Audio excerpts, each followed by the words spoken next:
દિલ્હીમાં ચૂંટણી યોગી આદિત્યનાથની લોકપ્રિયતા વધતા પ્રચાર માટે માંગ વધી। રાષ્ટ્રીય રાજધાની દિલ્હીમાં વિધાનસભા ચૂંટણી માટે જોરશોરથી પ્રચાર ચાલી રહ્યો છે, ત્યારે વડાપ્રધાન નરેન્દ્ર મોદી સહિત ટોચની નેતાગીરી એક પછી એક રેલીઓને સંબોધન કરી રહી છે। ત્યારે હિન્દુત્વના કાર્ડ સાથે ઉત્તર પ્રદેશના મુખ્યમંત્રી યોગી આદિત્યનાથ હવે દિલ્હીના ચૂંટણી મેદાનમાં ઉતર્યા છે।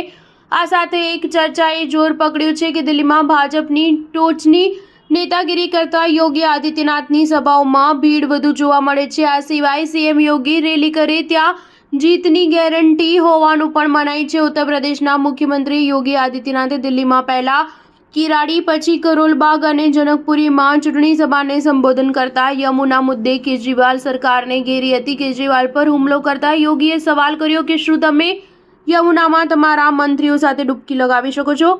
યમુના મૈયાની દુર્દશા માટે કેજરીવાલ દોષિત છે અને તેના માટે તેમને માફ કરવા જોઈએ નહીં। તેમણે કહ્યું કે દિલ્હીના લોકો હવે રોકાણ માટે દિલ્હીના બદલે નોઈડા તરફ આવી રહ્યા છે। યોગીએ યમુનાના બહાને હિન્દુત્વના મુદ્દાને ઉઠાવવાનો પ્રયત્ન કર્યો છે। વધુમાં દિલ્હી ચૂંટણીમાં યોગીની એન્ટ્રી સાથે તેમના નારા બટેંગે તો કટેંગેની પણ એન્ટ્રી થઈ ચૂકી છે। ચૂંટણી પ્રચારમાં યોગી આદિત્યનાથના પ્રવેશ સાથે હિન્દુત્વનો મુદ્દો વધુ ગરમાયો છે।